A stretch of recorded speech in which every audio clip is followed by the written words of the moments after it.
Moment have introduced a brand new colour grading app that seems to have opened up some old wounds. Hey, I'm David Addison and welcome to the first ever David Addison Show for the iPhoneography podcast. It is my first show on the 1st of September 2021, and now we know why Moment's Pro camera app has felt a little neglected for a while, and it's because instead of fixing bugs and updating it, apparently the development team were working on a brand new video colour grading app that is called Grain. And I don't know if anyone had a grain shaped void in their lives, but we'll get into that in just a moment. I want to show you what Grain actually is, and then I want to go into the reaction that Grain caused where else but Twitter, between the developers, Moment, and the developers of Halide and Darkroom. And it caused a rather sad back and forth. We did this first, no, you copied us, no, we copied you. It's like nobody comes out on top on that sort of thing. So let me fire up my screen recorder and get into what Grain is, because this thing has caused a bit of a ruckus. It caused a bit of a ruckus before anyone had even properly seen it or used it. So let's fire up the screen recorder and get into it. So here we are in Grain. I'm on my iPad. It's an entry-level iPad, 6th generation, so it's from 2018. And for you audio-only listeners, I'm going to do my best to describe this to you. So we've got a beautiful mountainscape, probably in California somewhere. We've got Grain. Make pro video presets in minutes. So let's get started. And we were promised cinema-grade looks. Create production-ready presets in minutes to transform your videos. It's the usual sort of app hype stuff. Every app is apparently the best, the most powerful, the easiest to use app ever. And Grain is no different. And yeah, it is subscription based. And I've already paid for a subscription. I've only done so because I want to show it to you. Spoiler alert, I don't intend on keeping Grain. I don't intend on making a video of it for my YouTube channel. But I'm going to try and bypass this for now because I don't want to pay again. I can't see anywhere to redeem my restore my purchase. So tips and tricks. Let's have a look at this. Show me around. And if you are listening, this might be a good time to jump over to the YouTube channel. So this seems to be a bug already because the text is not properly on the screen. Hold down to see before and after. Double tap to reset controls. Yeah. Delete. Yeah, let's just skip this and let's just explore. You're good to go. Thanks. So we've got some templates here. I am going to use the clip that they've provided as like a test clip, a get started clip.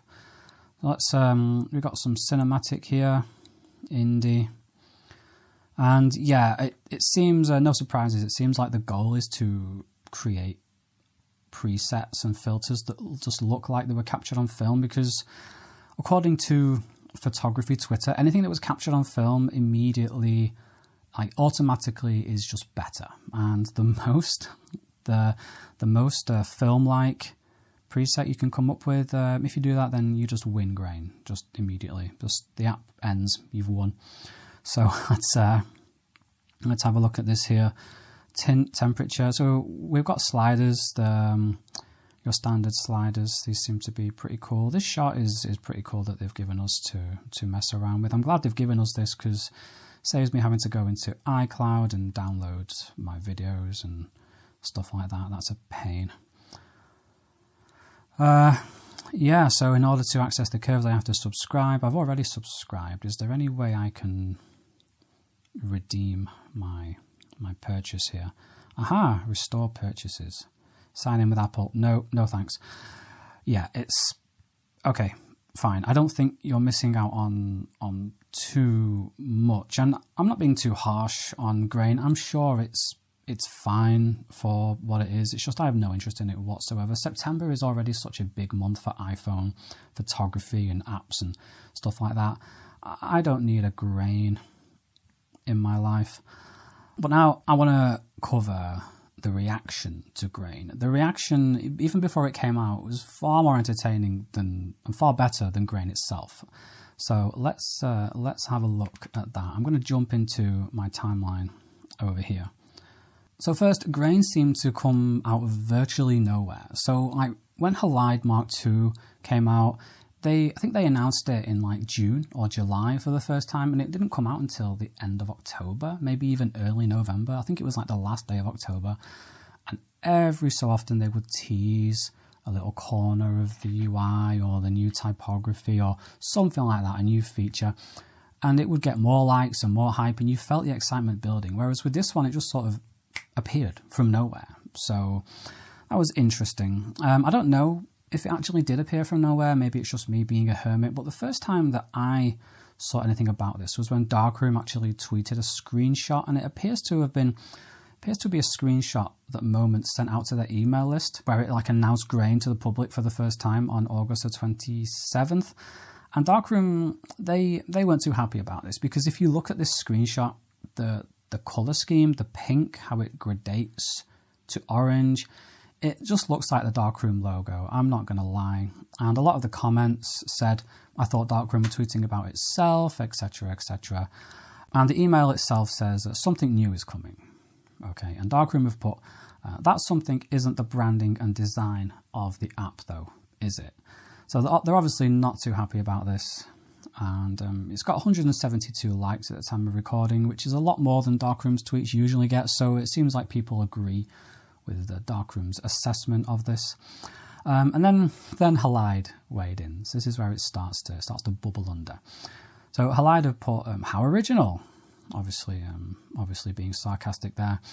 And then one of the Halide developers, Sebastian DeWitt, I think it's pronounced, have shared the amount of VC or venture capital, or the amount of funding that Moment have received, which is $4.5 million. And he's put, hey now, take it easy.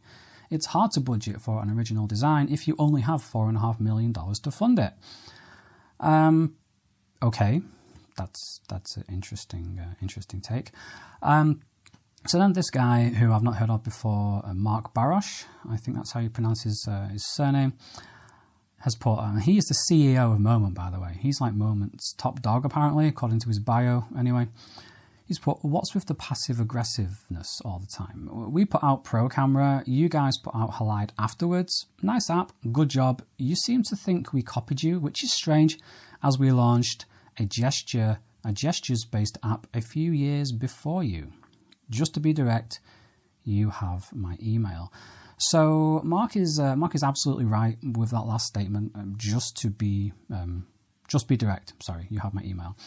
If it was me, I would just private message and be like, "Hey, I see you put out a new app, but its branding seems to be a lot very similar to Darkroom's with that pink and orange. We probably share the same user base. In fact, our app links to yours. So maybe viewers or audiences might get a bit confused. Perhaps you could maybe reconsider this, something like that. But no, it obviously has to be done in public on the Twitter, because it's the current year. So, by the way, I have no dog in this fight. I'm just an independent observer who has found this entertaining, and I enjoy using all the platforms involved in this little spat, this Twitter spat. So the rest of Mark Barosh's tweet, it's a bit of a straw man. So he doesn't actually rebut the claims that Moment have copied Darkroom's design with grain. He mentions instead how Moment's Pro Camera app was launched first as a gesture-based app, and then years later Halide was launched as a gesture-based app. So he's responded to the claims that Moment have copied Darkroom with the counterclaim that Halide copied Moment first. Okay, again, this is quite sad. No one ends up winning or coming out looking very good in this, as you'll see, because it gets a lot worse or better depending on how you view this. And this was kicked off a whole new argument between Moment and Halide. So you've got Sebastian DeWitt coming back. Oh, hi, Mark. That's a reference to The Room, by the way, for anyone who has not seen The Room. Oh, hi, Mark. Is that...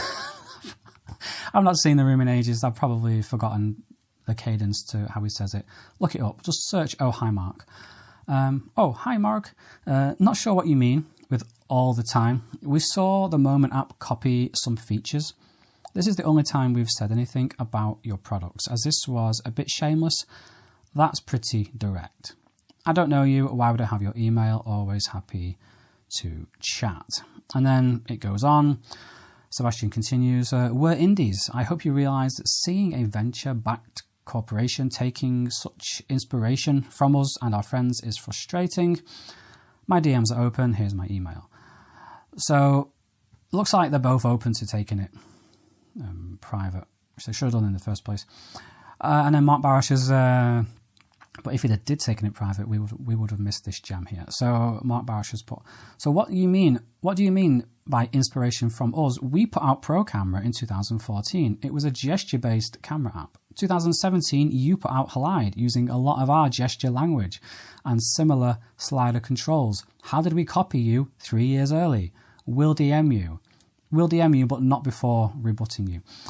And so Sebastian has come back with, I think, what is the most the biggest takeaway for me from this, which is a screenshot of early Moment. And if you didn't know that this was Moment, then you would definitely think, 100% think that this was Halide Mark 1. Just the design, like the typography, the shape of the letters, the shape of the icons, the AF, the slider, even the focus icon, that broken like square, like it's phenomenal. And I'm not sure how accurate this is because I wasn't into apps and stuff at this time.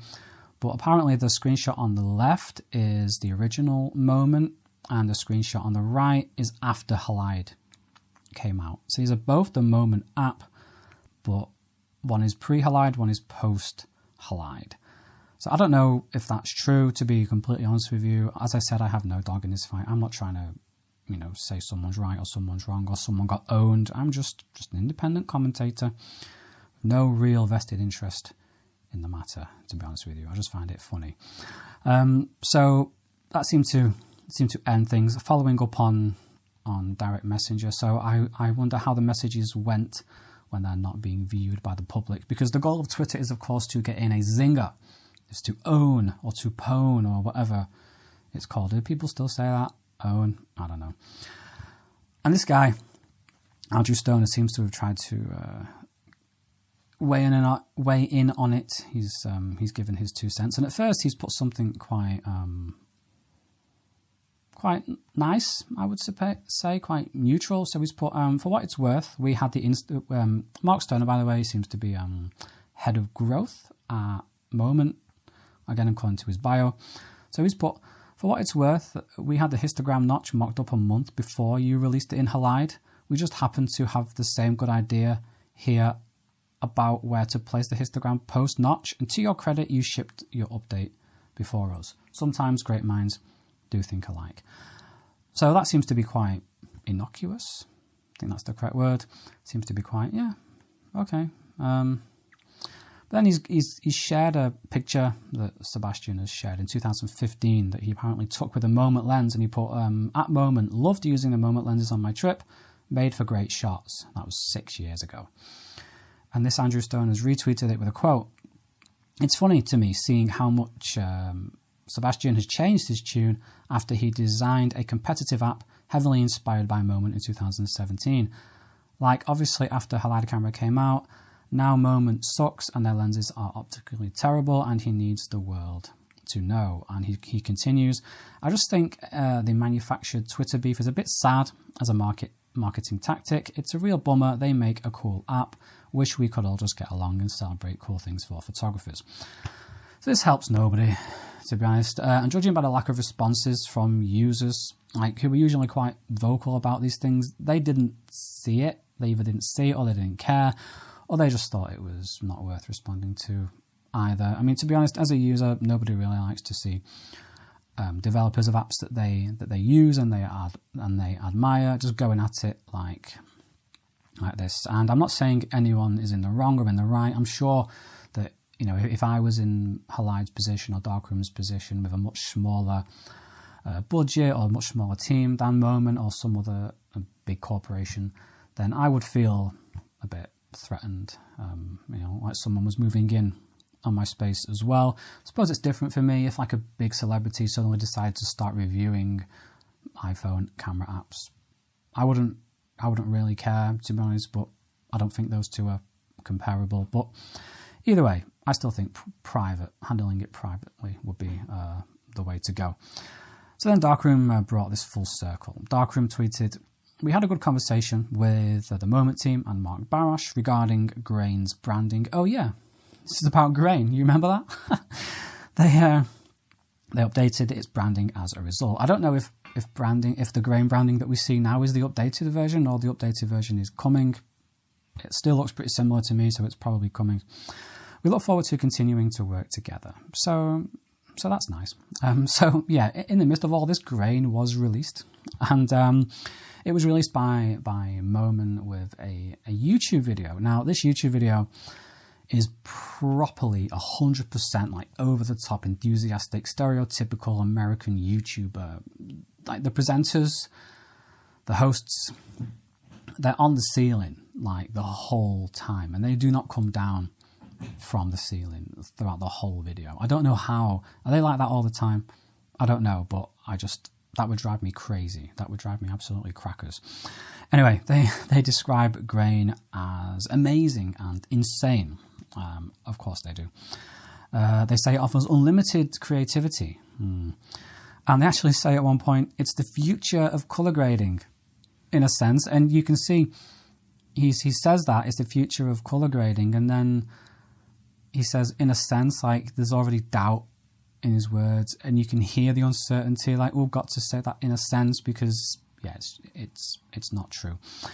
And they've actually filmed quite a cool little music video with a phone. I think the real star of the show, apart from that screenshot showing Moment just looking virtually like Halide, the real star of the show is the filter that the cinematographer uses to film this music video. It helped produce some really nice shots. I'm really curious about that filter now. I saw Moment were announcing filters and selling filters. I have to look into that now because it did look really cool. So that for me is the real star of the show. So if you're going to check out that video, skip to the last bit where they actually show the music video. It's not worth watching anything else. And a lot of the comments from users, from potential customers, are that they seem to be quite positive about Grain. They seem to be quite excited, except a lot of them hoping it's not going to be a subscription. A lot of them complaining, since it's a subscription, it's not for me. A Moment of responding with, hey, well, there is a lifetime option as well. The lifetime option, I believe, I go back, was £50-something. I don't know what it is now, but it's seems to be quite expensive for purely an iPad or iPhone app, but expense is subjective, so it doesn't really matter. So yeah, I'm keen to see how Grain does in the long run. You can probably tell it's not really something that I'm too bothered about. I'm not gonna make a video on it. September is so stacked. You probably heard the iPhoneography podcast from yesterday, 31st of August, if I've got my dates right. The last episode I did before this one anyway, talking about iPhone 13 rumours and stuff like that. So all that's going to be cranking up, and I'm just not going to have time to make a Grain video. I've got loads of stuff planned. That's the thing. If you don't know who I am, I'm a YouTuber who makes app review videos and stuff like that. So this would usually be something that I would cover on my channel, but yeah, I'm not going to, unless people start asking me about it, because Moment, the search term Moment, is very popular for me in my niche and stuff like that. So there you have it, the first episode of the David Addison Show for the iPhoneography podcast. It's a shorter one. I suspect I expect that they will get longer from this point forward, but I've enjoyed it. Let me know what you think. If you're watching on YouTube, you can leave a comment, and I'm sure there will be an email where you can send questions and comments to. And if you do have a question, I will read it out in the next episode of the David Addison Show. Thanks very much for tuning in, and I'll catch you in the next one.